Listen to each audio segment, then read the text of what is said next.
What's up, everybody? Welcome to Yo, Who Hired You? My name is James, and this is... What's up? I'm Hag. And today, we're going to talk about the quiet quitters. What does that mean? The quitters who are very quiet about them wanting to quit. It's people who don't have the guts to walk into their boss's office and say, I quit! I'm out of here! So they just do the bare minimum and nothing and just kind of wait to be thrown out the door, essentially, right? Basically, like, I'm not going to give it to you. You're going to have to take it. Pause. Yeah, you got to fire me. I'm not going to quit. Like, I'll do the bare minimum. I'll just skate right by and, yeah, catch me if you can, like the gingerbread man. So that's what we're talking about today. So lock in, tune in, and don't be a quitter. All right, James, let's talk about quiet quitting and what that exactly means.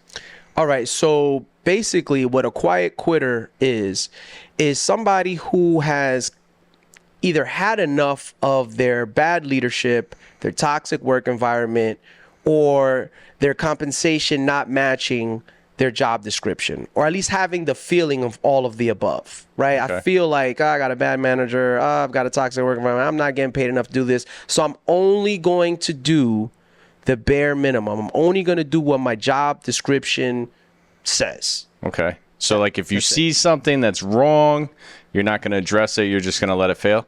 Not my problem. Okay. I have quietly quit on you. Which, if you really think about it, it sounds like some punk, right? Yeah. Like if you're gonna be a quitter, I would love to just walk in the office and just like slap everything off the boss's desk and say like, I quit. I wouldn't want to be like, well. Or address the things that are like bothering you, right? Absolutely. Yeah. Right? Because like if you're not addressing the things that are making you feel like you want to quiet quit, then that's even more of some like. Yeah. But I also feel like as a leader, as a manager, right, you would notice maybe that there's a trend going on with one of your performers, right? Like you should be able to identify that and seeing that if someone was normally up here and now they're down here, there's what is going on, because maybe it's spilling into other people, right? They could be impacting the rest of the culture or the employees and creating maybe some of that work environment. Maybe it starts with one and then it's, the next person, then the next person, and slowly your team starts, like you said, quiet quitting. They start giving up on you. Yeah. Yeah, I mean, but you see, you're also talking from the perspective of a good manager. You're talking from the perspective of somebody who cares about their team and about their organization. Yeah. Right? I'm assuming, and you never want to assume because you make an ass of you and me, but for the sake of our conversation, that most people who quietly quit have bad managers and crappy work environments. And really the really why they're doing that is just because they're like, I'm tired of being burnt out, or I'm tired. I seen my dad burn out. I seen my mom burn out, and like, I'm not getting paid enough to answer an email on Sunday night at 9:30 when I'm watching one of my shows or I'm watching a game or something. Like, no. Okay. I'm not on beck and call 24 hours down a little leash for you to just. You don't want to know what's happening, the next day when you're going back to work, like just check in real quick, right? I mean, I would, but if I am a quiet quitter, right, I'm going to look at that email and I'm going to be like, yep, back to the Knicks versus whoever, right? I'm not looking at it. I'll look at it, when? Monday morning at 8 o'clock when I log into work, if I'm a quiet quitter. Right? That, me personally, I'm with you. Like, I'll just at least look at it whenever it comes in and see if it's super urgent. And if it's not, I'm like, all right, I'll get to that when I get to that. It's not important. Right. But I think the deeper question is like, why do people feel comfortable emailing you on a Sunday night at 9:30 p.m.? Well, it depends on the topic. It could be maybe there was a water main break. Hey, don't show up tomorrow at 9 o'clock. Be in here at 10. Could be something like that. True, and that's a very specific circumstance. I'm just giving a random example. Yeah, but that's but I'm saying that's like, I get that. Like, that's what you're referring to is something that is like actionable. Like, you better be here at this time because you need to do this as soon as you get here. Yeah.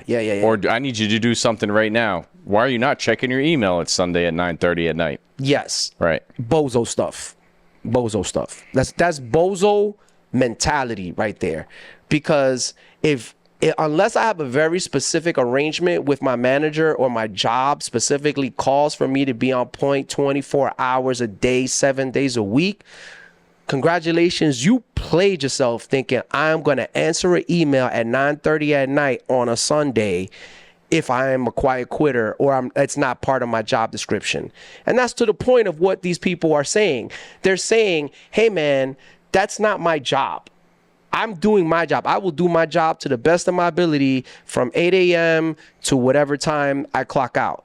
But once I clock out, that's not my problem no more. You figure that out. I have left the building or I have clocked out. That's on you to like. Yeah, it's a you problem. That's not a me you problem, not a me problem. Yeah. So that's the quiet quitting mentality, right? And I think it's really about prioritizing your work-life balance and your mental health. You got to keep your mental health right. Like, got to get some sleep. Oh, I have so much anxiety because why did you slack me knowing I just left? Like, oh, what do I do now? Do I answer this email? Oh. Who's that? Gen Z. No, I'm just playing with y'all. Seriously, I'm just playing. But yeah, that's what's happening right now. That's what's going around, right? It's like you want to make sure, like, if you're gonna be hitting me up to do stuff, it's got to be part of my job description. You're not gonna guilt me into doing something that's not part of my job. Like, this is not 1964 where you're gonna be like, a man works all day and from the morning and tonight in the coal mines. Yeah, but I feel like job no. descriptions are designed to be flexible, right? Because it's gonna tailor to what the needs of service, business, job, the things that you're essentially responsible for. Like, you can't really, you're boxing yourself in. It's like, if it's not on my sheet type of thing. I don't know. I mean, I definitely see how that mentality can stagnate you and limit you. Yeah. Right? I could definitely see that. Like, I could see, like, you prioritizing your work-life balance and your mental health might be great for you in the moment. But I could also see, like, you wanting a maximum, bonus increase or performance-based increase at the end of the year, but did the minimum amount of work. Yeah. Well, I'd also challenge and say, well, why are people being burnt out? Is it a process issue? So maybe there's something along there where the manager would need to dig in, or the leadership needs to dig in to see if there's something, what's inherently wrong because everybody's working these extended hours. And that's, bro, you Chacho, you hit that, you nailed that, because that's real. Like, why are you asking everybody to do so much more? Or why are you constantly asking me and this other person to do so much more? Does that mean that this is broken? Right? Like, if I gotta constantly save everybody's ass, like, then something's wrong, right? And or is it, as you as a manager, are you trying to save money and not hire another person because you're just gonna squeeze me? And then even if you do give me a bonus at the end of the year, it's still you saving X amount of thousands of dollars on hiring somebody, right? Like, you would have had to pay for all that extra stuff when you could just give me some crumbs that I'll be happy with. Like, I think Gen Z and everybody who kind of buys into quiet quitting, they're just like, psh, we're done with that. Like, no, hire somebody else. I'll help you, but hire somebody else. I'm not doing all that plus my job. Yeah, but what happens? Then you don't get a bonus. Then what? Well, then maybe you do big boy quitting. Okay. Maybe. Is it like an ultimatum? Or maybe you just roll over and take it, pause. You know what I'm saying? I don't know. I just know that, like, if your manager has created a culture that is like, we all got to burn ourselves out and that's what it means to be successful, that's a crappy work environment, man. That sounds like a process problem. That sounds like a process problem. It sounds like somebody should do an episode about people versus process and what's more important. Maybe. Yeah, maybe. It's a good idea. Ching. Write that down. ChatGPT, write that down. But does it solve, like, what does it solve? Quiet quitting. Does it solve anything? I don't think it solves anything. Like, I'm not a fan of, because you're creating like these imaginary boundaries and all these different things that we just had brought up, right? So, like, does it solve anything? Or, like, do you think that people that quiet quit feel like they've, accomplished something by, putting that line out there, the boundaries, the work-life balance, the mental health?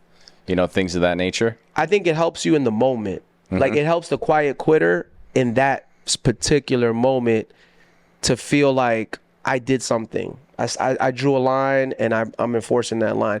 But in the long term, it solves nothing. Right. Because, like, you don't get any more money. You don't get any more money, and also you didn't go to your leadership and say, like, yo, here are the problems I'm having with the organization, and the team is feeling like this, and we need to fix it. You ain't do that. You didn't even prepare yourself for a tough conversation because you don't want to have one. That's right, because you're a quitter and you don't like having difficult conversations. You just want to avoid confrontation, or you want to avoid conflict. So, like, you're giving up. You know what I mean? Like, and maybe I'm being a little tough on the whole quiet quitter thing, but I'm not a fan of, like, quitting. Right?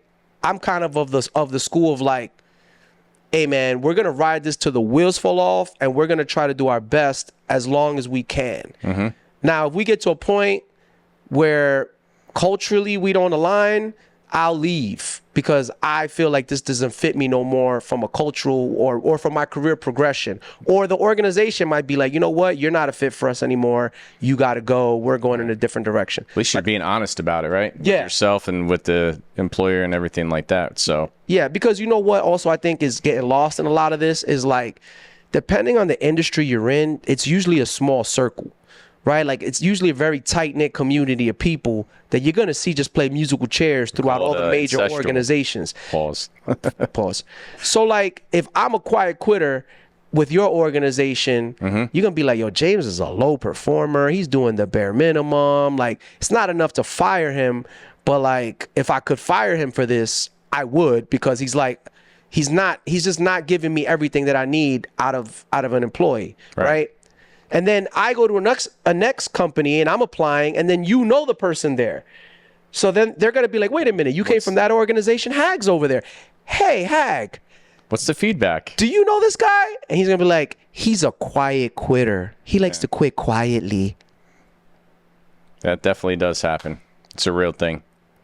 Listen, leadership, we all talk. Here's the peeling back the curtain moment for this episode.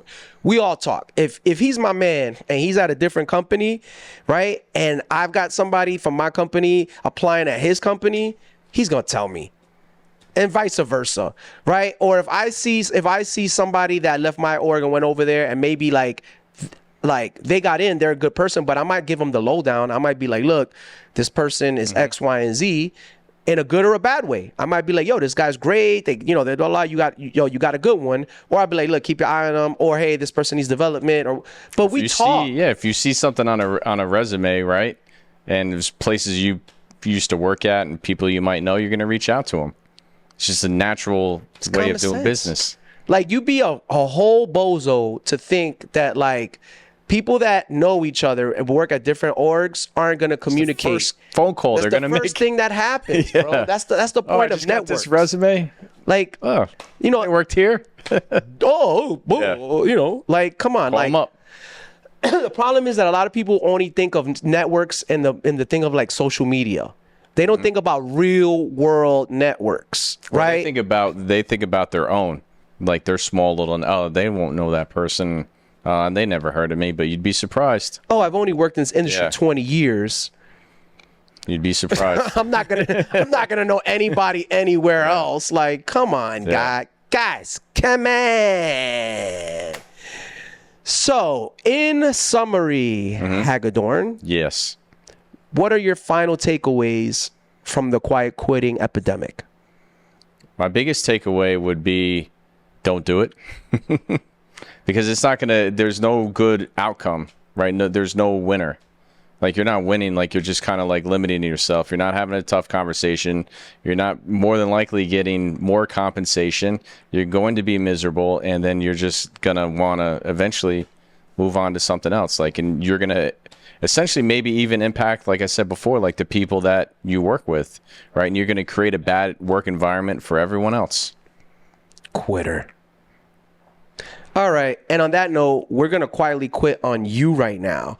Peace out. Like, subscribe, argue with us in the comments, engage with us. We love you. We hate you. We're trying to save you. We don't care about you. All of those things. Peace out. And who hired you? See you next time.